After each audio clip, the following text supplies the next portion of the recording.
Rajahmundry police parade ground లో నిర్వహించిన police సంస్కరణ దినోత్సవం కార్యక్రమంలో మంత్రి కందుల దుర్గేష్ పాల్గొన్నారు. ఈ సందర్భంగా అమరుల త్యాగాలకు మంత్రి దుర్గేష్ తో పాటు జిల్లా కలెక్టర్ కీర్తి చేకూరి, జిల్లా ఎస్పీడీ నరసింహ కిషోర్ సహా పలువురు ఎమ్మెల్యేలు పాల్గొని పుష్పాంజలి ఘటించారు.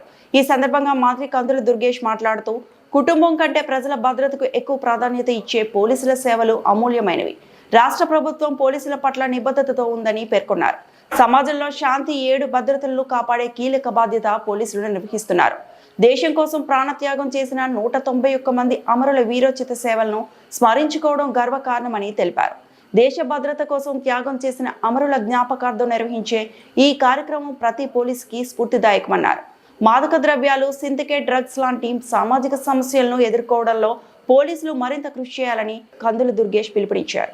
ఈ కార్యక్రమంలో పాల్పంచుకుంటున్నటువంటి జిల్లా superintendent of police Shri Narasimha Kishore గారు, అదేవిధంగా జిల్లా కలెక్టర్ మరియు మేజిస్ట్రేట్ శ్రీమతి కీర్తి చేకూరి గారు, సమాజంలో అత్యంత కీలకమైనటువంటి పాత్ర పోషించేవారు పోలీసులు. అది సరిహద్దుల్లో ఉన్నటువంటి రక్షణ వలయాన్ని కాపాడుకునే విషయంలో కానివ్వండి, అంతర్గత భద్రతా విషయంలో కానివ్వండి, నిత్యం జరిగేటువంటి శాంతి భద్రతల్ని కాపాడేటువంటి విషయంలో కానివ్వండి, పోలీసుల యొక్క పాత్ర అమోఘమైంది. ఇవాళ సమాజం ఆనందంతో ఉందంటే, శాంతి భద్రతలతో ఉందంటే దానికి ప్రధాన కారకులు పోలీసులు మాత్రమే అనేటువంటి మాటని సంపూర్ణంగా విశ్వసిస్తున్నాను. అదే సందర్భంలో వారు చేసినటువంటి త్యాగాలను కూడా గుర్తుంచుకోవాల్సిన అవసరం ఉంది. 1959లో జరిగినటువంటి లడఖ్లో జరిగినటువంటి చైనా దాడుల్లో మృతులైనటువంటి 10 మంది సరిహద్దు భద్రతా దళాల వారి సంస్మరణార్థం అప్పటి నుంచి మనం ఈ సంస్మరణ దినోత్సవాన్ని నిర్వహించుకుంటున్నాం.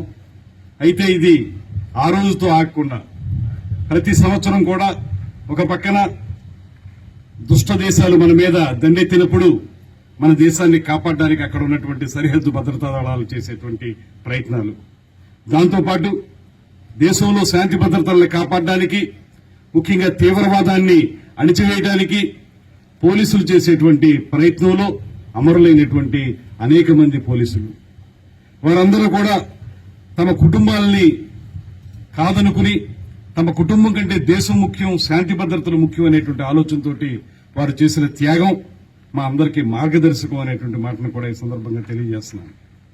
ఇవాళ ఈ సంవత్సరం దేశం మొత్తం మీద 191 మంది అమరులయ్యారనేటువంటి మాట కూడా తెలుస్తోంది. వారందరికీ కూడా ఈ సందర్భంగా ఘనమైనటువంటి నివాళులు అర్పించుకుంటూ, ముఖ్యంగా మీ యొక్క సంరక్షణ చూడాల్సిన బాధ్యత అధికారంలో ఉన్నటువంటి రాజకీయ పార్టీలకు ఉంది. రాజకీయ పార్టీలు కూడా మా భద్రత కూడా మీరే చూస్తారు గనక కేవలం వేదికల మీద ఉపన్యాసాలు చెప్పడం వరకు మాత్రమే పరిమితం కాకుండా మీ యొక్క సంరక్షణని, సంక్షేమాన్ని కాపాడాల్సినటువంటి బాధ్యత మా మీద ఉంది. నిన్న మీరందరూ చూశారు, ముఖ్యమంత్రి గారు కూడా పోలీసులకు సంబంధించినటువంటి ఎర్న్ లీవ్కు సంబంధించినటువంటి ఒక ప్రత్యేకమైన ప్రకటన చేయడం కూడా జరిగింది. దీని ద్వారా రాత్రనక పగలనక కష్టపడేటువంటి పోలీసులు, ప్రతిమా ఉద్యోగాలకైతే కొంత సమయం ఉంటుంది, ఉదయం నుంచి సాయంత్రం వరకు పనిచేసి ఇంటికి వెళ్లొచ్చు, కుటుంబాలతో గడపొచ్చు, కానీ మీకు మాత్రం అలాంటి సమయం ఉండదు. ఏ క్షణం ఎక్కడ ఏ చిన్న ఇబ్బంది జరిగినా మొట్టమొదటి ఫోన్ వచ్చేది పోలీసులకే. తక్షణమే మీరు దానికి హాజరు కావాల్సి ఉంటుంది. హాజరవ్వటం మాత్రమే కాకుండా వెంటనే రంగంలోకి దిగాల్సి ఉంటుంది. ఆ రంగంలోకి దిగినటువంటి క్రమంలో ఇబ్బందులు రావచ్చు, మీకు మీ ప్రాణాలు కూడా ఇబ్బందులు వచ్చేటువంటి పరిస్థితులు రావచ్చు. ఇటువంటి నేపథ్యంలో మమ్మల్ని అందరినీ కాపాడుతున్నటువంటి, సమాజాన్ని శాంతి భద్రతల వైపు నడిపిస్తున్నటువంటి మిమ్మల్ని కాపాడాల్సిన బాధ్యత అధికార పార్టీలో ఉన్న మా అందరికీ ఉంది, రాజకీయ నాయకులు మీద అందరి మీద కూడా ఉందనేటువంటి మాటని ప్రత్యేకంగా నమ్ముతూ, ముఖ్యంగా అమరులైనటువంటి వారికి ఘనమైనటువంటి నివాళులు అర్పించుకుంటూ, రాబోయే రోజుల్లో పోలీసుల సంక్షేమం కోసం వారికి అవసరమైనటువంటి సెలవులు గాని, వారికి ఇవ్వవలసినటువంటి వేతనాల పెంపుదల విషయంలో కానివ్వండి, ప్రత్యేకమైన చొరవ ఈ కూటమి ప్రభుత్వం తీసుకుంటుందనేటువంటి మాటని ఇప్పటికే ముఖ్యమంత్రి గారి నిన్నటి ప్రకటన ద్వారా తెలిసింది. అందువల్ల రాబోయే రోజుల్లో మేమందరం కూడా మీకు బాసటగా నిలబడతాం.